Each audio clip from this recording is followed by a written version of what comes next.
So the people you associate with have a huge role on who you are and the energy you have, your daily life, et cetera, et cetera. And so you have to be very, very careful who you let into your life. Don't be deceived by the appearances. Don't judge people based on their intelligence, on their charm, on whether they're good or bad, et cetera. Judge them on their character. Well, also there are people who appear to be humble, but they're not really humble. Agreed. There's a lot of people now who feign humility because it's seen as a positive trait. Yes. So humans are born actors, and you have to kind of look behind the mask. So I tell people, I view it as strong or weak character. A strong character is a person who can take criticism, right? Who can work with other people, right? Who can deal with stressful situations, who can handle responsibility. And if there's something goes wrong, they take, I am to blame for it. They don't look at other people. There's somebody you can rely on. You lean on them, and there's something there to lean on. You can rely on them in situations. A weak character is somebody who cannot take criticism. That is probably the number one characteristic, the worst trait, I think, in people, and a definite trait of negativity, is somebody who can't take any kind of criticism, right? They're so defensive. So that means they can get away with anything. They can say anything they want, and there's just like a wall, a shell around them, right? So the ability in a work situation, in a relationship, to take criticism and be able to use it constructively is an incredibly useful and powerful trait to me that reveals strong character. How people handle stress is a really good sign of their character. How they handle power. What kind of partners do they choose? How do they look when they're playing like a game or they're in outdoor activities or something that has nothing to do with work? Are they so competitive they have to win at everything, even when it's like outside of that kind of environment, These are kind of traits that help me sort of judge a person's character. Like, who really are you in the end? What constitutes you, the essence of you? What were you meant to accomplish in this world? Right? Your sense of purpose, to use the title of your show. What is it that makes you an individual, makes you unique, that you alone are meant to accomplish in life? Well, it's not given. We don't know it. And a lot of people really, really struggle with trying to figure that out, right? Because they've been programmed by their parents, by their siblings, by the culture, by their teachers, to say this is who you are, this is what you should believe in, this is what you were meant to accomplish in life, this is what's cool and what's not cool, okay? And so you have to question yourself. You have to say, is this really who I am? Am I really interested in this subject? Am I really interested in this kind of person, in getting in a relationship with this kind of person? And so question yourself on that level. You're getting at a deeper and deeper core of maybe who you are at essence. You're cutting away all of the social stuff that's been foisted upon you, that it has nothing to do with you, right? So in some ways, you're kind of a mystery to yourself, and you're sort of trying to solve that puzzle. And you have to ask these questions. Is this something I'm actually really interested in? Is this an intrinsically important thing to me? Or is it something that's in the culture or something that other people have told me? And questioning that over and over and over again is not to lead you into this abyss where there's nothing real. It's to get you closer to who you are, to what really matters, to what that essence of you is, to what you were meant to accomplish in life. And once you reach that inner kind of gold, then you have a degree of certainty.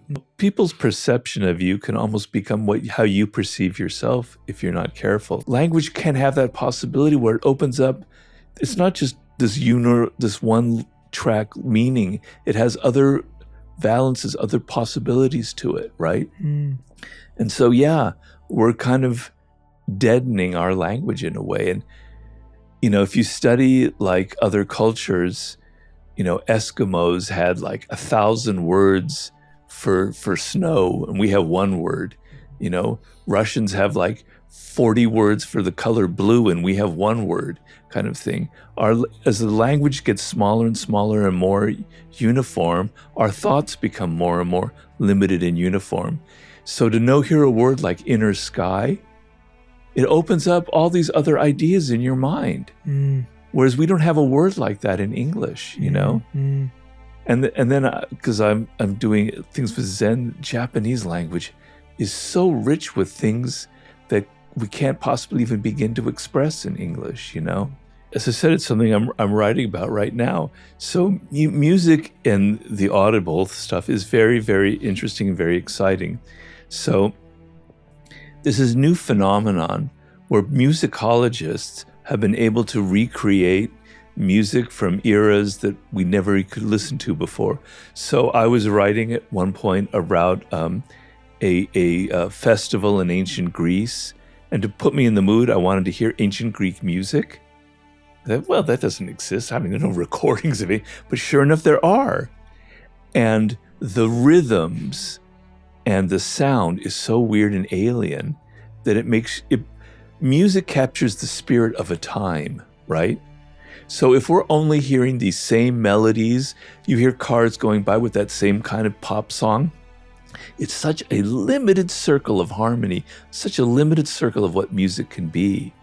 But when you open up to African music, to music from ancient Babylonia, to Greece, to music in South America, other rhythms, other poetry in music and sounds, it's mind-blowing. It's interesting. So that's what I'm saying, that the human animal is much more interesting than we think it is.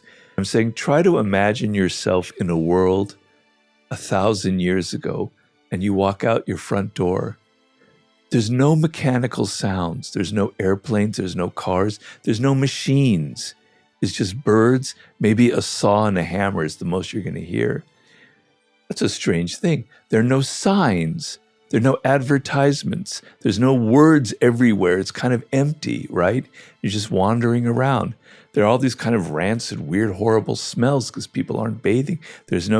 But they're very human smells, right? Your whole sensory experience is on another level.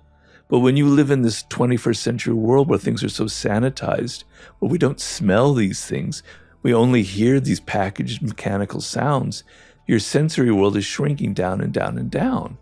And you realize, yeah, ancient world, they had some bad stuff. They weren't very good. You know, they had slavery. I understand all of the negatives, so I'm not painting this portrait. But on another level, their realm of senses, their realm of language, their internal worlds were far richer than ours. And by connecting to that, by reading these books, not just the daily life thing I said, but actually text from those times. As I was mentioning, when I read a Zen monk from the 11th century, and the different thought processes, it opens my mind to a different way of thinking, to a different way of accessing reality. You can go out into nature, into the mountains, and you can feel that. And you can feel like this is what it was like 2,000, 100,000 years ago. But we don't have that feeling with human things because every city has its Starbucks, its malls, its generic culture that we've transported throughout the world. So to have a place where you can actually go back in time is fantastic. Well, I think because of my upbringing, I always had a feeling of never good enough. I'm never smart enough. I'm not doing enough. I'm not a good enough person, and I internalized that.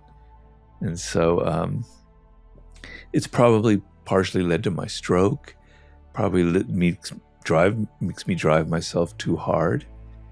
And so sometimes I just have to be more forgiving. So instead of thinking, God, I'm never going to write anymore, the well is dry, the forgiving aspect is, Robert, you're tired, you're exhausted, you're doing fine, it's going to come.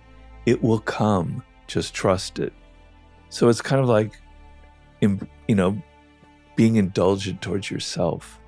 I can be indulgent towards other people, but I can't be indulgent towards myself. So just learning to forgive myself for not being perfect and for not getting exactly what I want in life. It's the hardest thing for me.